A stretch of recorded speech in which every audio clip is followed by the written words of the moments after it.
What's up, guys? Welcome back to the Sunday Drive and part 5 of our video series where we're deleting the DOD or AFM system from my 2014 Silverado. In today's video, we're going to be putting the motor back together.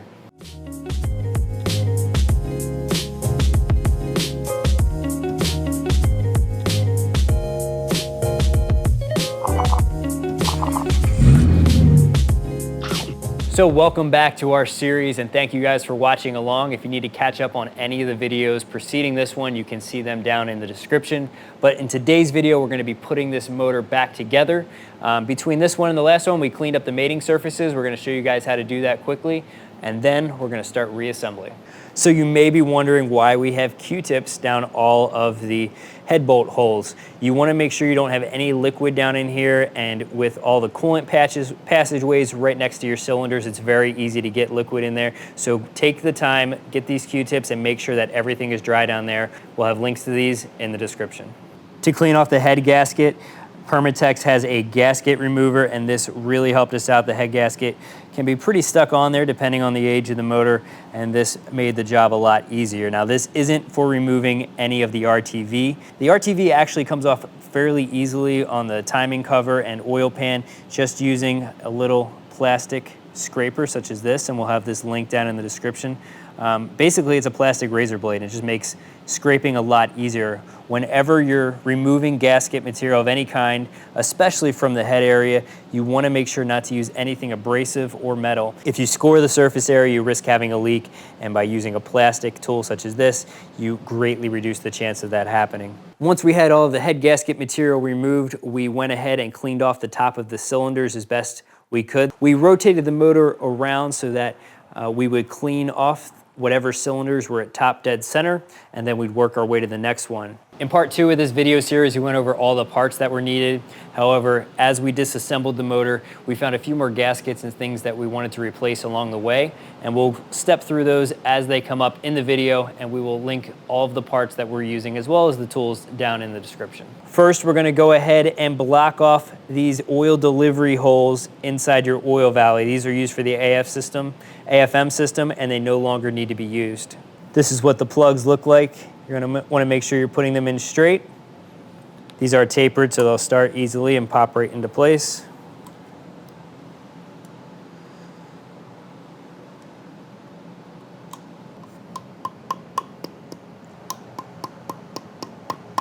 So I'm using a rubber mount on these, and these are going in pretty easily. All the parts for this build came from GPI, and they've been very helpful through the whole process of building my motor. I would highly recommend working through them. They're very knowledgeable. Now, we decided to go with a stage 1 cam for my truck because I still do tow a lot, and I want to make sure I'm not shifting that torque curve too much with an aggressive cam. So limited power, but it's going to do what I need it to. So it's actually my first time opening this up, so I'm excited. All right, looks like some paperwork in there. I think that's the specs for the cam. This is our old camshaft and the new one. Before installing your cam, you want to make sure that you thoroughly lubricate it with some engine assembly lube. We'll have a link to this down in the description. As you can see, we went ahead and applied a liberal amount. So the engine lube is all spread over the lobes, and we are ready to install it into the motor. So again, having that bolt on the one end that we used to remove the factory cam definitely helps give you leverage, especially with how slippery this is now. Make sure you take your time with this. You don't want to mess up any of the bearings inside of the motor. The edges of these lobes are very sharp, so never force it in. It should go in without issue.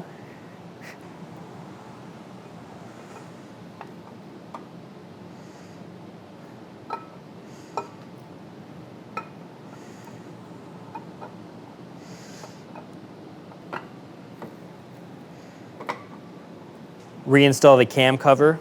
There is a built-in gasket. You can't buy this separately to the best of my knowledge. I did ask my dealer and he said it's a whole plate assembly, but they usually reuse this. So just make sure you check this, make sure there's no damage on it, but as long as it looks good, you can go ahead and reinstall this. Put some blue thread locker onto the T40 bolts. Torque the bolts to 11 foot-pounds following a 1, 2, 3, 4 pattern.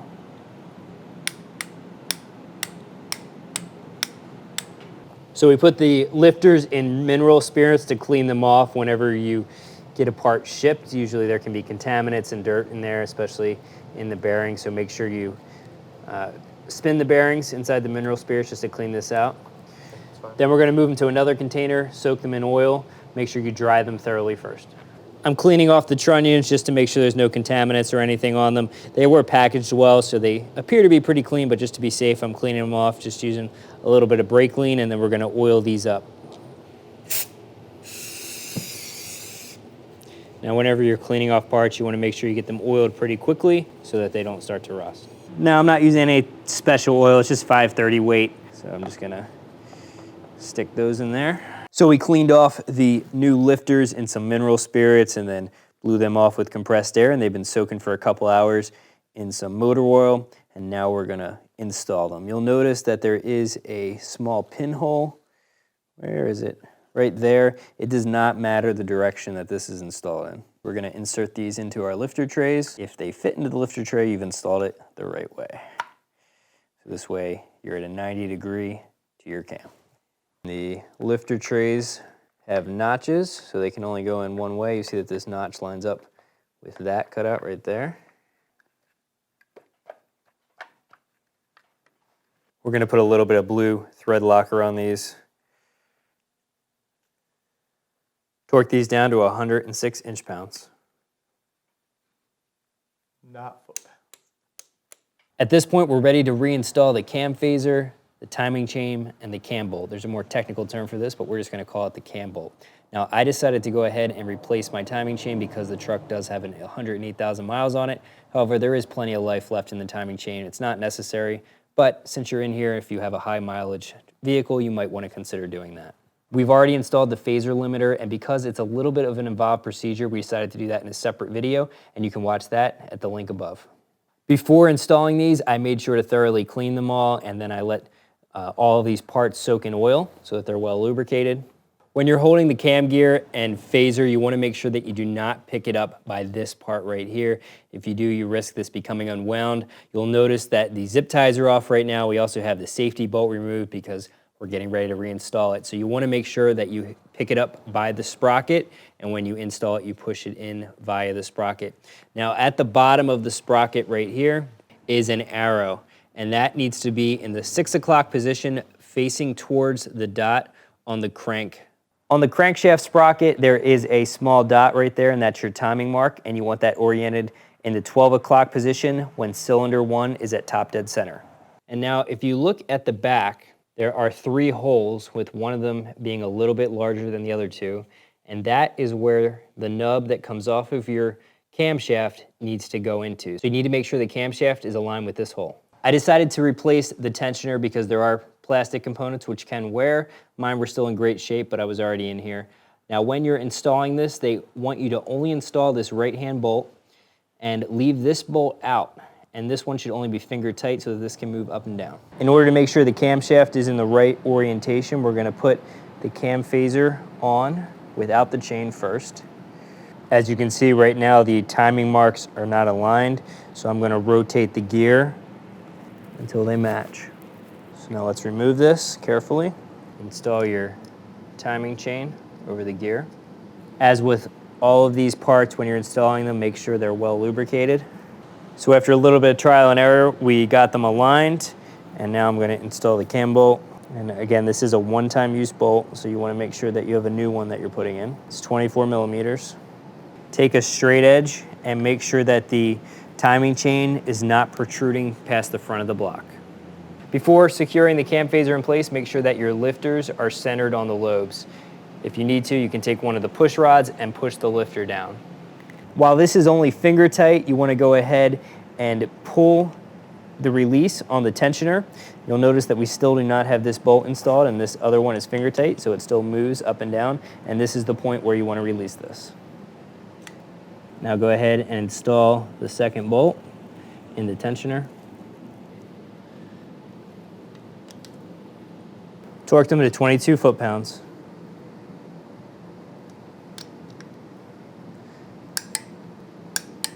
Before torquing this down, make sure that you reinstall the flex bait holder, the one that we previously used when removing the crank hub.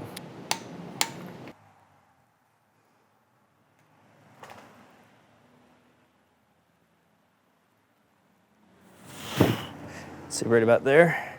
Before reinstalling your new heads, you obviously want to have this surface as clean as possible. We use some brake clean on a rag to clean the surface. But a critical step that you do not want to forget is thoroughly cleaning out where the head bolts go. You can get coolant down here as you're moving the motor around, so you want to make sure you thoroughly blow this out and dry it out. But you also want to make sure that all the threads are clear.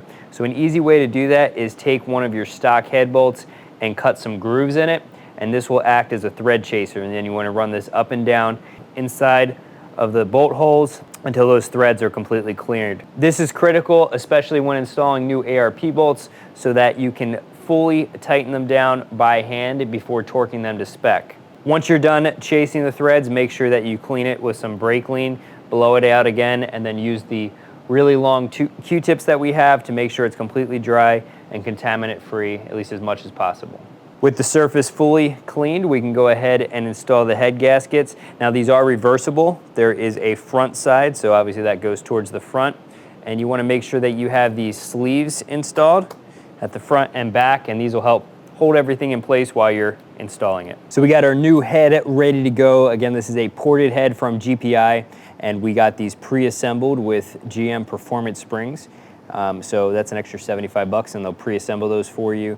Now in the parts video, I said these are Brian Tooley Racing springs. You can get those, but I had forgotten which selection I made, and I actually went with the GM Performance springs. So if these look different, that is why. But we are ready to put these on. Now these heads are reversible.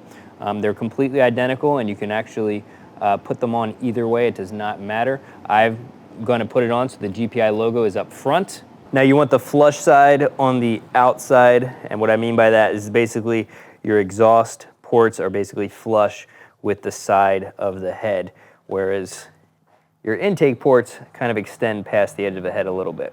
So you're going to want the GPI logo on the inside. The two metal sleeves will help hold your head in place until you get some bolts installed. Now we decided to go with ARP bolts. The nice thing about these is they are reusable. You also don't have to tighten them to yield, basically meaning you twist them on at a certain point. These are just torqued in 3 even stages. Now the ARP bolts include washers, and one side is beveled. You want that beveled side up towards the head of the bolt. You also want to make sure that you're installing these using the appropriate fastener assembly lubricant. This is from ARP. Now the kit does include lubricant, however I wanted to make sure I had plenty, so I went ahead and ordered an extra bit of lube. So we're going to put some on the surface here. Now it's important to use the lubricant to make sure that the bolt torques down properly. I'm using gloves so that I'm not getting any oils or anything from my fingers onto the lubricant that could potentially mess up the properties. Now you want to be able to tighten these down by hand. If you can't get these fully tightened by hand, maybe a little bit of extra force, you want to make sure that you clean out the threads using the thread chaser that we showed you guys. Now that bolt is at the point where it's ready to be torqued down, so before doing that, we're going to go ahead and install the rest of the bolts. Once they're all finger tight, then we'll start torquing them down.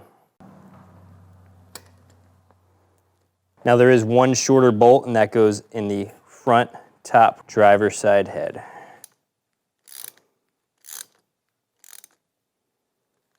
Now torque the head bolts down in 3 equal steps to 115 foot-pounds. You want to start from the inside and work your way out. So for example, 1, 2, 3, 4, 5, 6, 7, 8, 9, 10. So for the first step, we're going to go to 40 foot-pounds. We're going to do it 40, 80, and then 115. So basically 40, 40, and 35.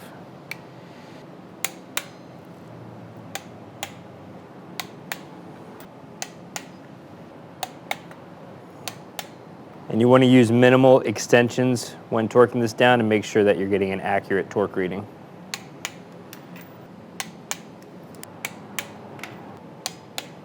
Now we're going to go up to 80 foot-pounds. Now you don't want to push hard against here because that can mess up your torque setting. I'm just holding against it a little bit so it doesn't slip off.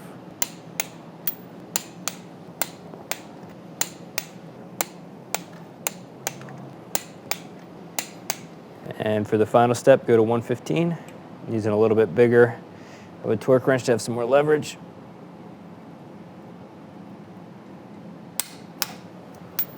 Now, if you're installing ported heads, it's important to check the threads where your rocker arms are going to be installing, the bolts for your rocker arms. When they port these out, they can run a little bit close to those threads or the hole for the bolt. And if that is the case, you can have some metal in there that's pretty loose, as we're getting ready to show you right here. You can see the light that is shining through the hole created from the porting process. Install your push rods. We're going to add a little bit of assembly lube to either end, just the one end for starters, and then put it down inside, and we're going to press down until the lifter touches the cam. And you'll feel it seat inside that lifter, and then if you give it a little push, the lifter will pop down. You want to make sure that the push rods are well oiled.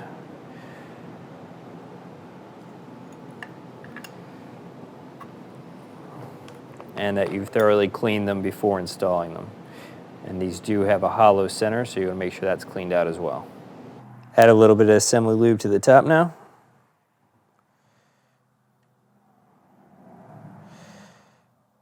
Now, because of those holes inside of these threads from the porting, we need to use a thread sealer. Now, not a thread locker. You want to make sure it's a sealer. This is a high temp RTV thread sealer, and you want to make sure this doesn't get contaminated with oil, so thoroughly clean the bolt off, then push it through. If you have a lot of oil on your rocker arm, you want to make sure to clean any oil that collects on here from pushing it through. And then we're going to hold the rocker arm up while we do this so that any oil inside of that trunnion doesn't contaminate the thread sealer. And then we're just going to tighten this down by hand. Now, don't tighten these down all the way. We're just going to put them finger tight, and then we're going to be rotating the crank around to change the position of the cam so that we can torque these down in the correct order. After timing the motor, you can see that our timing marks are still aligned.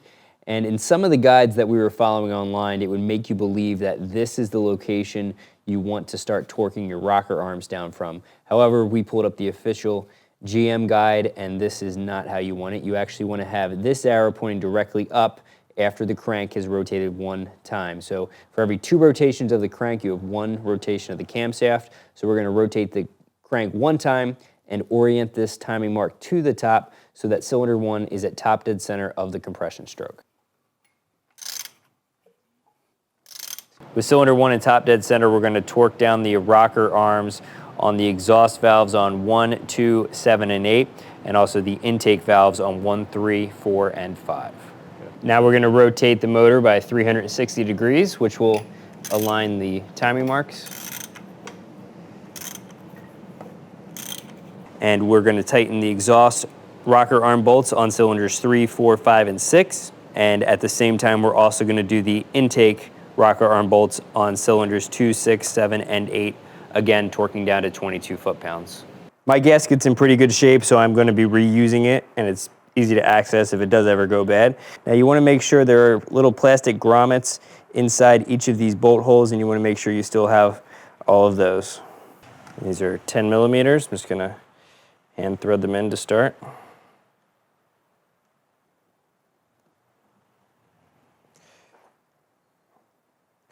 Torque the valve cover bolts down to 89 inch-pounds or 10 Newton meters following the correct tightening sequence. We're going to work from the inside out.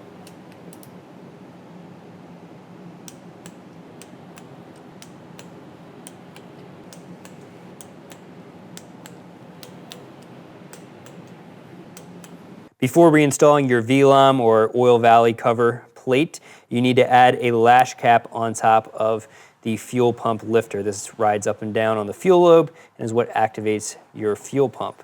The reason that you need to install a lash cap with most aftermarket cams is that the fuel lobe is modified to provide up to 38% fuel, 38% more fuel when combined with a lash cap.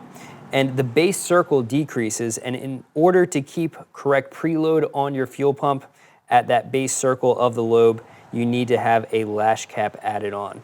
Now, we had a little bit of a trouble installing this lash cap. It is a 0.08 lash cap, and the trouble we had was the inner diameter of the lash cap was slightly smaller than the outer diameter of the top of the lifter here.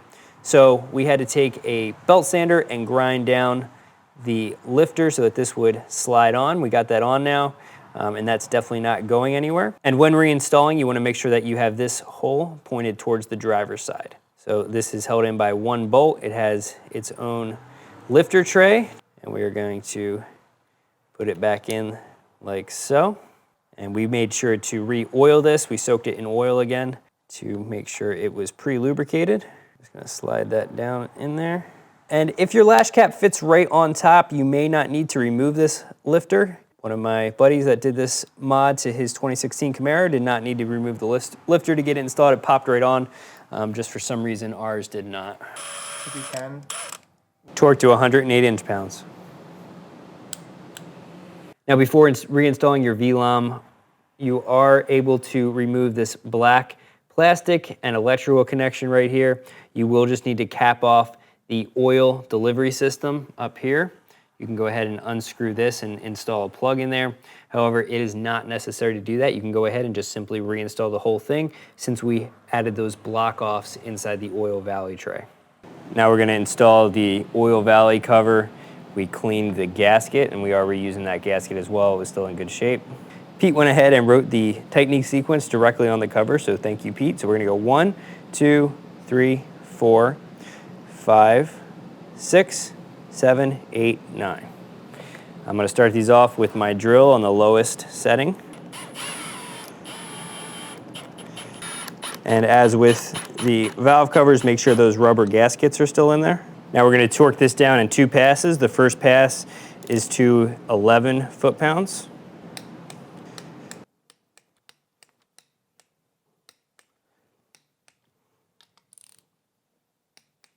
Now we're gonna do a second pass to 22 foot-pounds. Now we're ready to reinstall the fuel pump, and you definitely wanna make sure all your clearances are correct since you have installed a new lash and aftermarket cam that most likely has a modified fuel lobe. We have a link above showing how to do that in detail and how to fix it if it is not set correctly. You wanna make sure that you do this because if it is set incorrectly, you risk shearing off the bolt heads holding down your fuel pump. So we have our gasket here. Make sure that you're at base circle of the fuel lobe before torquing down your fuel pump. You'll be at base circle when cylinder 1 is at top dead center. You want to make sure to seat the fuel pump evenly, so alternate finger tightening the fuel pump down. Again, we're going to evenly tighten these down the same amount on both sides so it seats evenly until we get to 18 foot-pounds of torque.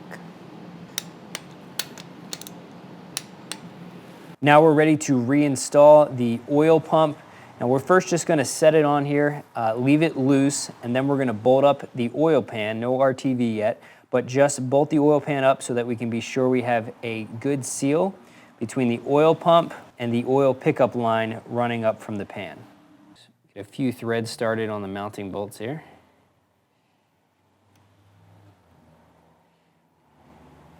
And now we're ready to temporarily install the oil pan and make sure we have a good seal between the pump and the pan, and then we'll secure the pump.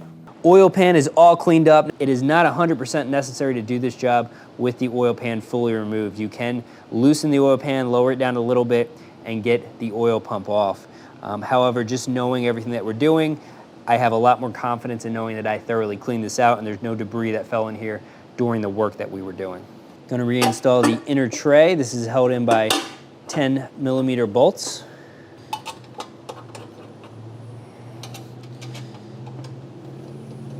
Have my drill on its lowest setting.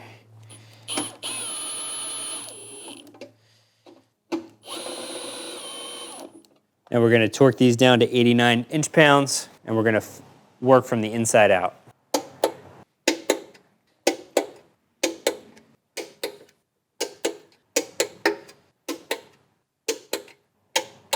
We replaced both seals on the oil cooler side as well as the seal that goes to the oil pump.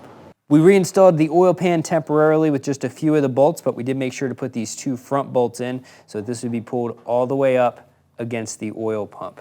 Now that we have a nice tight seal, you can see that there's absolutely no movement in this oil pump. I'm gonna tighten down these bolts, and I'm gonna do like a cross pattern to get them snug to make sure we're seating evenly here. Now we're gonna tighten these down to 18 foot-pounds. Now we didn't use the alignment tools that a lot of the guides will recommend that you use. If you have them, Definitely not a bad idea to use them. Basically, you will bolt those in before removing the oil pump to these holes right here, and they will lock the location of where the oil pump was initially installed so that you're sure you're installing in the exact same location. However, by just reinstalling the oil pan and making sure you have a good tight seal against that, this method should work just as well. We went ahead and removed the stock crank seal. We beat it off from the backside, being careful not to score any of the surrounding walls. And once we had it started, we were able to get a pair of vice grips on the metal portion of the gasket and then beat the vice grips out, pulling the gasket along with it. We're going to be installing a fast fish crank seal. This is the back side. It's going to be going in this direction, and they provide very detailed guide with this kit, so we're not going to go through all of those because it will be written up when you get this. One thing they do recommend though is applying a thin coating of blue or red Loctite around the casing where the crank seal is going to go.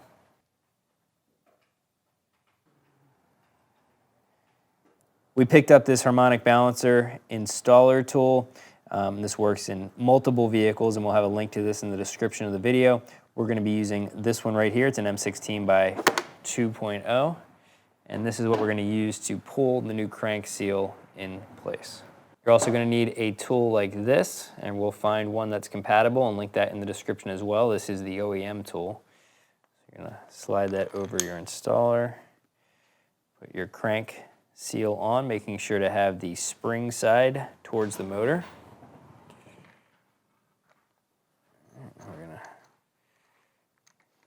Now, because of the key on your crank, you need to make sure you put the installer tool on in the correct orientation so that it doesn't hit against that. I'm going to take an adjustable wrench and push this in. And what they say is that the seal should be flush with the front of the timing cover when it's fully seated. There's the crank seal installed, and as you can see, it's pretty much flush with this outside wall of the timing cover. And it's a good idea to take the cover back off. Obviously you need to because we don't have RTV on here yet. And make sure that you have a nice tight seal to the back wall or base where this is pushing into. Now we're going to apply a bead around the front timing cover. Now you want to have a 3mm bead, basically from about these dowel pins all the way up, and then roughly below the dowel pins you want to go to a 5mm bead, especially around the bottom area where it's going to mate up to the oil pan.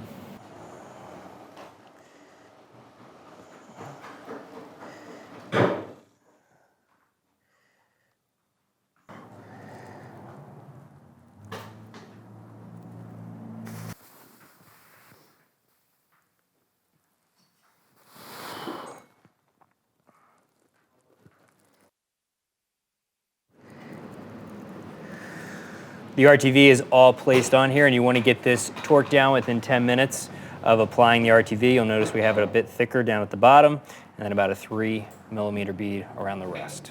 You want to make sure you're getting this straight on without any sliding.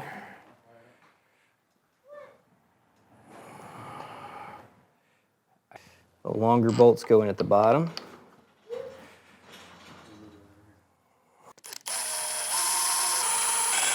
Not putting these in all the way. You want to follow a specific torquing pattern.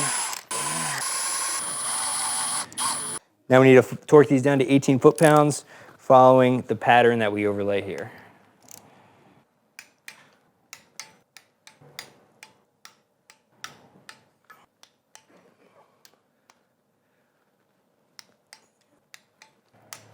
I'm going to wipe up the excess on the bottom here, because we'll be applying more when the oil pan goes on. Make sure that the surfaces feel flush along the bottom so that your oil pan seats evenly, and these do, so we're good there. The alignment pin should put you in good position. You can see we have a nice bead that's squeezed out around the timing cover, and that's what you want to see. You want to see a little bit come out, but not too much. We're ready to apply the RTV to the oil pan. Now in the corners, right here, here, and then not this front part right here, but the actual corner there, you want a 5mm bead. Everywhere else you want to have 3mm. So just go a little bit thicker in your corners, basically.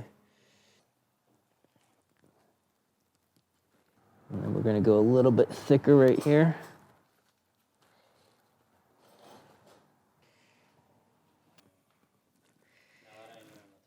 Before putting your oil pan on, make sure you reconnect the electrical connection to your oil pump. Now there was a third plastic clip that used to hold it down there, but it's pretty much impossible to reinstall unless you put it on before the oil pump is on, then your timing cover's hanging out, so there's no place for this wire to go, so we just removed that. All right, so both alignment pins are over on my side, guest apparent by Jake. We have our 2 long bolts in the back here.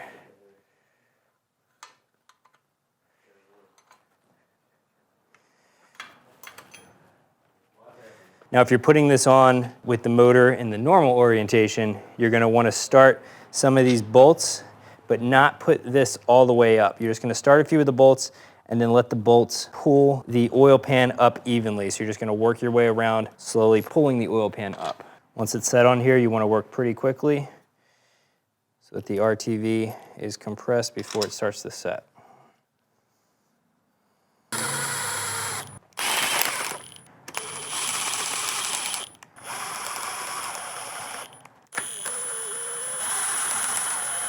Following the pattern, torque these down to 18 foot-pounds.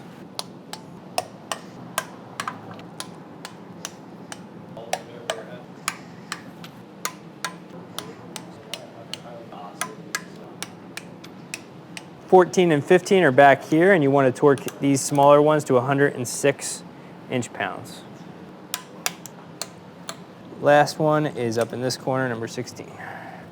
And once you're done, you should go through and just double check them all. Swap over your spark plugs and torque between 11 and 13 foot-pounds. New exhaust manifold gaskets are going on. There is one part that's labeled down, and they are identical on both sides, so you're gonna mirror it when you install it on the other side. We went with ARP bolts, and the reason I did that is I may eventually change out to long tubes, and these hopefully will not break like the stock bolts like to do. Per the OEM instructions, since we are bolting these exhaust manifold up to new heads, we want to torque the bolts down to 20 foot-pounds, back them off by 180 degrees, and then retorque them to 17 foot-pounds. Now we're going to back these off by 180 degrees. They're all naturally aspirated. I think this is the one which has like a different. And torque to 17. So at this point, we're ready to install our fuel rail and injectors. Now, if you watched the engine disassembly video, you know that we had a very hard time pulling these injectors out. GM does have a set of tools that will bolt up to your fuel rail and help pull everything out as one assembly. However, even in the OEM instructions, they say it can be incredibly hard to get these injectors out. So if you have a higher mileage motor that you're working on and you are changing out your heads so that you need to pull the injectors, you may just want to consider going ahead and replacing all of them. However, if you are keeping the same heads, I would suggest just pulling the fuel rails and leaving the injectors in place. Put some medium strength blue thread locker onto the fuel rail bolts. Now we can go ahead and set this in place, and we're just gonna use the bolts themselves to pull the fuel rail and injectors down into their ports. Just make sure that you go evenly back and forth so that you don't bend your fuel rail.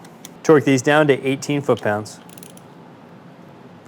And again, I'm just gonna go evenly to make sure it's seated. Plug your fuel pump back in.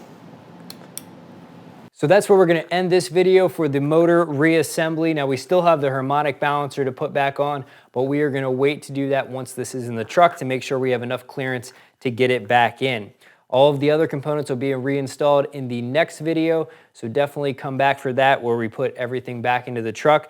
Thank you guys for watching along with this video series. I hope it has been helpful. And if you feel like we've left anything out, please leave a comment or question down below and we will do our best to get back to you. See you guys here next week for the next video, and thanks for watching.